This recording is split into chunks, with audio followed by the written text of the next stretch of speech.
әрпінің жазылуына назар аударамыз. Жазу жолының төменгі сызығынан бастаймыз. Сәл жоғары көтеріп, имектен жоғары және төмен. Келесі имегімізді шығарамыз. Бұл әрпін жазу өте оңай, бірақ та сөздерді байланыстырып жазған уақытта осы имектерін анық шығарамыз. Жоғары бір сызық, екінші имек. Мысал үшін, екі Л әрпінің қатар жазылуын көрсетейін, имектерін анық шығарамыз.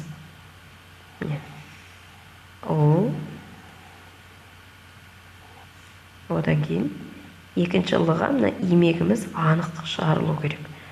Басқа да әріппен қосылса да, мысал үшін, бұл мысал ретінде, мына жердегі имегімізге назар аударамыз.